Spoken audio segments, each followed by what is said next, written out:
Hello दोस्तों, आप कैसे हैं। मैं उम्मीद करता हूं कि आप लोग अच्छे होंगे। तो दोस्तों, आज है 12 जून 2025 और आज की जो भी महत्वपूर्ण करंट अफेयर है इससे हम लोग पढ़ने के प्रयास करेंगे। दोस्तों, जैसा कि आपको पता है कि 2025 में बहुत सारे एग्ज़ाम्स हो रहे हैं और इन सारे एग्ज़ाम्स के लिए करंट अफेयर का एक सबसे बड़ा रोल होता है जो आपके एग्ज़ाम्स में रिजल्ट को निर्धारित करता है।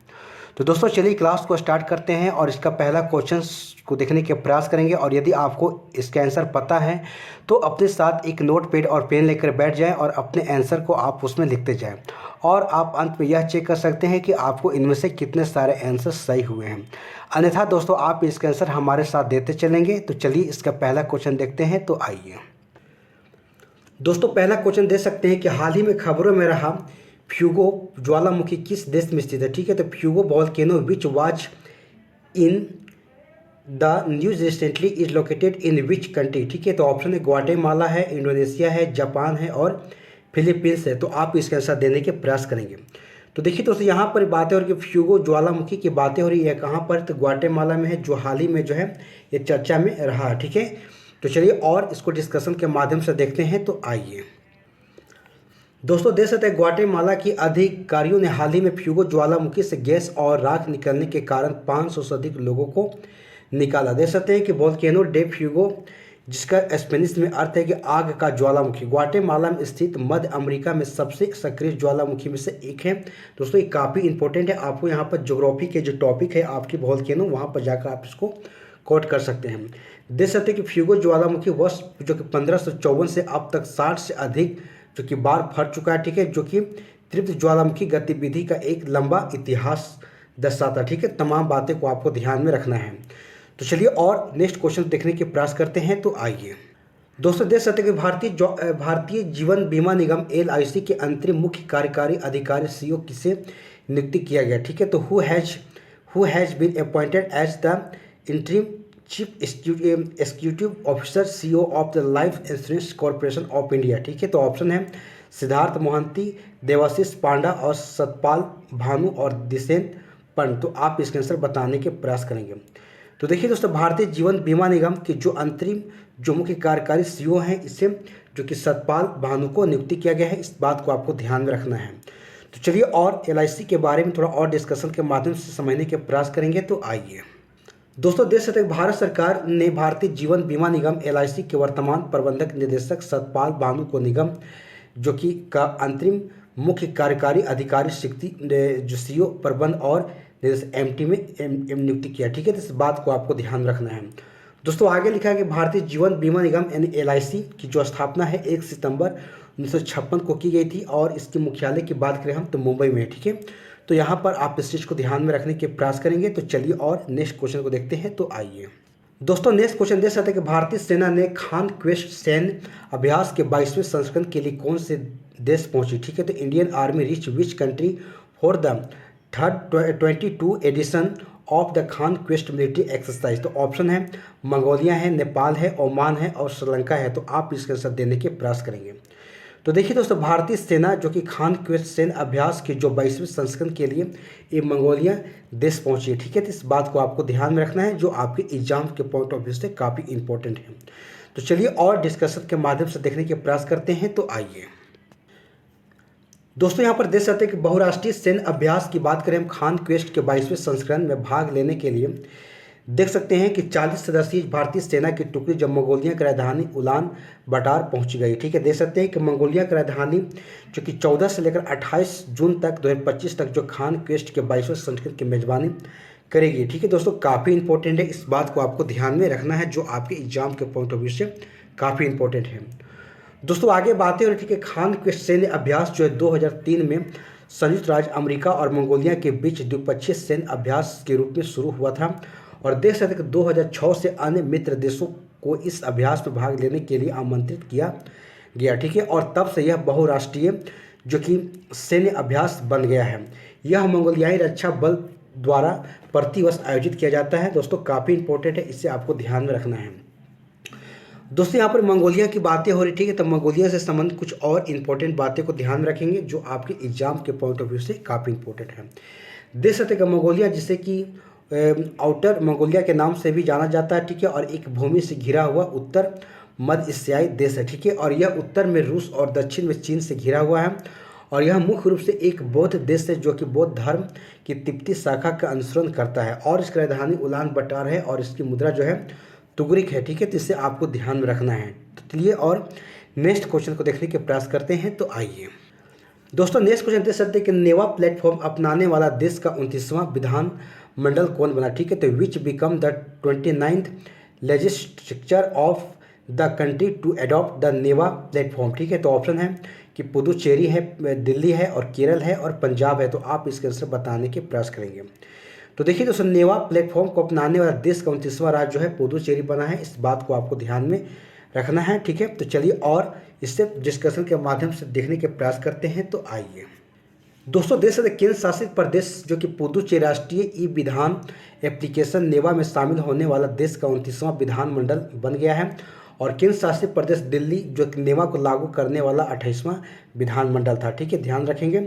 और नेवा जो कि 100% केंद्र के द्वारा वित्त पोषित केंद्रीय संसदीय कार्य मंत्रालय की परियोजना है, ठीक है। और जिसका उद्देश्य है कि देश में कागज रहित और डिजिटल जो कि विधायी प्रक्रिया को बनाना, ठीक है। आगे देख सकते हैं कि 2022 में नागालैंड विधानसभा जो था राष्ट्रीय ई विधान एप्लीकेशन नेवा को लागू करने वाला पहली जो कि राज्य विधानसभा बन गई थी, ठीक है। दोस्तों, काफ़ी तमाम बातें आपके एग्जाम्स के पॉइंट ऑफ व्यू से इंपॉर्टेंट है, तो इस बात को आपको ध्यान रखना है। तो चलिए और नेक्स्ट क्वेश्चन देखते हैं। तो आइए दोस्तों, देख सकते हैं कि देश का पहला इलेक्ट्रॉनिक कचरा ई वेस्ट इको पार्क कहाँ स्थापित किया जाएगा, ठीक है। Where will the country first electric waste यानी कि इको पार्क भी एस्टैब्लिश, ठीक है। ऑप्शन कि नई दिल्ली है, इंदौर है, अमरावती है और लखनऊ है। तो आप इसका आंसर बताने के प्रयास करेंगे। तो देखिए दोस्तों, देश का पहला इलेक्ट्रॉनिक कचरा इको पार्क की बात की जाए तो इसे दिल्ली में स्थापित किया जाएगा। इस बात को आपको ध्यान में रखना है। तो चलिए और डिस्कशन के माध्यम से देखते हैं। तो आइए दोस्तों, देश सतह के सतत विकास और स्वस्थ शहरी जीवन की दिशा में एक महत्वपूर्ण कदम उठाते हुए दिल्ली सरकार ने भारत का पहला इलेक्ट्रिक कचरा यानी इको पार्क स्थापित करने की घोषणा की, ठीक है। यह अत्यधिक सुविधा उत्तर दिल्ली के होम्बी कला क्षेत्र में बनाई जाएगी, ठीक है। और यह सुविधा प्रत्येक वर्ष 51,000 टन ई कचरे को संसाधित करने की क्षमता रखेगी। और इससे पुराने कंप्यूटर, मोबाइल फ़ोन, घरेलू उपकरणों से लेकर औद्योगिक गैजेट तक शामिल होंगे, ठीक है। दोस्तों, काफ़ी तमाम यहाँ के जो फैक्ट है आपको ध्यान रखनी है, जो आपके एग्जाम का पॉइंट ऑफ व्यू से काफ़ी इंपॉर्टेंट है। तो चलिए और नेक्स्ट क्वेश्चन देखते हैं। तो आइए दोस्तों, नेक्स्ट क्वेश्चन देख सकते हैं कि किस देश में पोषण पोया पर्व मनाया जा रहा है, ठीक है। देख सकते हैं कि इन विच कंट्री इज पोषण पोया फेस्टिवल बिंग सेलिब्रेटेड, ठीक है। तो ऑप्शन है कि नेपाल है, बांग्लादेश है, श्रीलंका है और भूटान है। तो आप इसके आंसर देने के प्रयास करेंगे। तो देखिए दोस्तों, यहाँ पर बात है श्रीलंका की, ठीक है। श्रीलंका देश में जो कि पोषण पोया पर्व मनाया जा रहा है, ठीक है। इस बात को आपको ध्यान में रखना है, जो आपके एग्जाम के पॉइंट ऑफ व्यू से काफ़ी इंपॉर्टेंट है। तो चलिए और डिस्कशन के माध्यम से देखते हैं। तो आइए दोस्तों, देश से लगभग 2000 वर्ष पूर्व श्रीलंका में बौद्ध धर्म के आगमन के उपलक्ष्य में यह पर्व मनाया जाता है। और जून महीने की पूर्णिमा को मनाया जाने वाला यह उत्सव सम्राट अशोक के पुत्र जो कि महिंद्रा के महिताले में राजा देवनाम प्रियतसा के पहला उपदेश दिए जाने की स्मृति को ताज़ा करता है, ठीक है। दोस्तों, यहाँ पर श्रीलंका की बातें हो रही, ठीक है। देख सकते हैं कि राजधानी कोलंबो है और यहाँ की मुद्रा जो कि श्रीलंकाई रुपया है। और राष्ट्रपति अनुरा कुमारा दिशा नाइके हैं और प्रधानमंत्री हरिनी सूर्य अमर सूर्या है, ठीक है। तो आपके तमाम जो कि फैक्ट है आपको याद रखना है, ठीक है, जो आपके एग्जाम को पॉइंट ऑफ व्यू से काफ़ी इंपॉर्टेंट है। तो चलिए और नेक्स्ट क्वेश्चन देखते हैं। तो आइए दोस्तों, यहाँ देख सकते हैं कि मालदीव टूरिज्म की ग्लोबल ब्रांड एम्बेसडर कौन बनी, ठीक है। तो who become the global brand ambassador of Maldives tourism. तो ऑप्शन है कि हिना खान है, कैटरीना कैफ है, श्रद्धा कपूर है और करीना कपूर है। तो आप इसके आंसर बताने के प्रयास करेंगे। तो देखिए दोस्तों, मालदीव टूरिज्म की ग्लोबल ब्रांड एम्बेसडर जो है कैटरीना कैफ को बनाया गया है। इस बात को आपको ध्यान रखना है, जो आपके एग्जाम के पॉइंट ऑफ व्यू से काफ़ी इंपॉर्टेंट है। तो चलिए और डिस्कशन के माध्यम से देखने के प्रयास करते हैं। तो आइए दोस्तों, देख सकते हैं कि Maldives marketing and public relations corporation ने बॉलीवुड एक्ट्रेस और एंटरप्रेन्योर कैटरीना कैफ को यानी कि सन्नी राइज ऑफ लाइफ के लिए अपना नया ग्लोबल ब्रांड एम्बेसडर नियुक्ति किया, ठीक है। जिससे यह पार्टनरशिप यानी कि विजिट मालदीव के स्पेशल समर सेल कैंपेन में के तहत की गई, ठीक है। तो तमाम बातें को आपको ध्यान रखना है। तो चलिए और नेक्स्ट क्वेश्चन देखते हैं। तो आइए दोस्तों, नेक्स्ट क्वेश्चन देख सकते हैं किस देश के बल्लेबाज और पूर्व व्हाइट बॉल कप्तान निकोलस पूरन ने अंतर्राष्ट्रीय क्रिकेट से संन्यास की घोषणा की, ठीक है। तो which country batsman and former white ball captain Nicholas Pooran announce his retirement from international cricket, ठीक है। तो ऑप्शन है कि वेस्ट इंडीज, ऑस्ट्रेलिया, बांग्लादेश और इंग्लैंड। तो आप इसके आंसर बताने के प्रयास करेंगे। तो देखिए दोस्तों, यहाँ पर बात करें वेस्ट इंडीज के जो बल्लेबाज हैं और पूर्व व्हाइट बॉल कप्तान है निकोलस पूरन, जो कि अंतर्राष्ट्रीय क्रिकेट से संन्यास की घोषणा की है, ठीक है। तो इसको आपको ध्यान में रखनी है। तो चलिए और इससे डिस्कशन के माध्यम से देखने का प्रयास करते हैं। तो आइए दोस्तों, देख सकते हैं कि वेस्ट इंडीज के विस्फोटक बाएं हाथ के बल्लेबाज और पूर्व व्हाइट बॉल कप्तान निकोलस पूरन ने अंतर्राष्ट्रीय क्रिकेट से संन्यास की घोषणा की है और उन्होंने IPL 2025 में लखनऊ सुपर जॉइंट्स के लिए शानदार प्रदर्शन किया था, ठीक है। तो आपको तमाम बातें को ध्यान में रखनी है। तो चलिए और नेक्स्ट क्वेश्चन देखते हैं। तो आइए दोस्तों, देख सकते हैं कि हाल ही में रणनीतिक उपसेना प्रमुख निम्न में से किसे नियुक्ति किया। देख सकते हैं कि who among the following has been appointed as the deputy army chief of strategy recently. तो ऑप्शन है कि राजू घई है और अमरजीत प्रीत है और DK त्रिपाठी है और उपेंद्र द्विवेदी है। तो आप इसके आंसर देने के प्रयास करेंगे।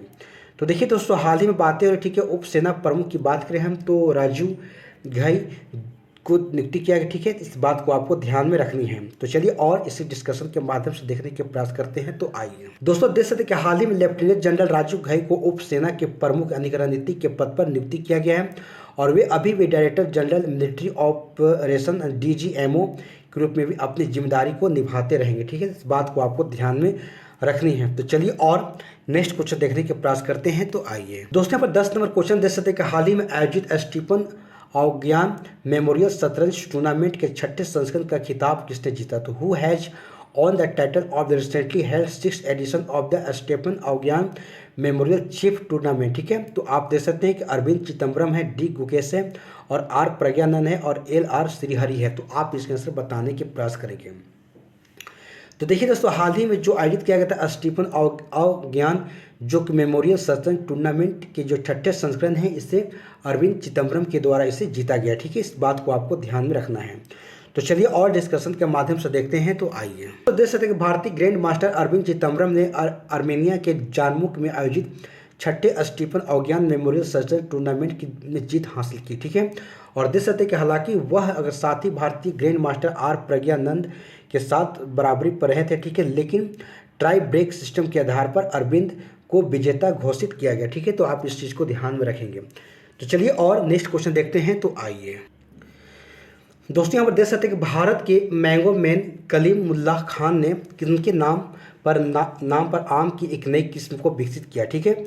तो देख सकते हैं कि Indian mango man Kalimullah Khan has developed a new variety of mango in the name of which of the following, ठीक है। तो ऑप्शन एक राजनाथ सिंह है, द्रौपदी मुर्मू है, शिशिर कुमार मित्रा है और विक्रम साराभाई है। तो आप इसके आंसर देने का प्रयास करेंगे। तो देखिए दोस्तों, भारत के मैंगो मैन जो कि कलीमुल्लाह खान ने देख सकते हैं राजनाथ सिंह के नाम पर जो है एक नई किस्म की आम के नाम विकसित की, ठीक है। इस बात को आप ध्यान में रखेंगे। तो चलिए और डिस्कशन के माध्यम से देखते हैं। तो आइए दोस्तों, यहाँ पर देख सकते हैं कि भारत के मैंगो मैन के नाम से मशहूर कलीमुल्लाह खान ने एक नव विकसित आम की किस्म का नाम रक्षा मंत्री राजनाथ सिंह के नाम पर रखा है। और देख सकते हैं कि मलिहाबाद के जो कि अपने बगीचे में अपनी विशिष्ट ग्राफिक तकनीकी का उपयोग करके उगाई गई इस नई किस्म का नाम राजनाथ नाम रखा गया, ठीक है। तो बात को आपको ध्यान में रखनी है। तो चलिए और नेक्स्ट क्वेश्चन देखने के प्रयास करते हैं। तो आइए दोस्तों, यहाँ पर देख सकते हैं कि HKUSCOV2 वायरस की पहचान किस देश में की गई। देख सकते हैं कि in which country has the HKUSCOV2 virus been identified, ठीक है। तो ऑप्शन है कि चीन है, भारत है, अमेरिका है और जापान है। तो आप इसका आंसर देने के प्रयास करेंगे।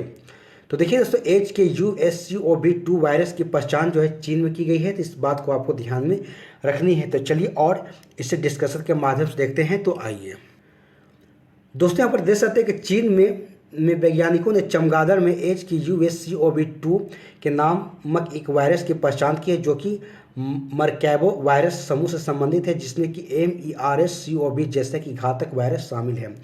यह वायरस फिलहाल मनुष्यों में नहीं फैला है, ठीक है, लेकिन विशेषज्ञों के अनुसार भविष्य में मानव संस्करण की संभावना संक्रमण की संभावना है, ठीक है, खासकर वन्य जीवों से संपर्क के कारण, ठीक है।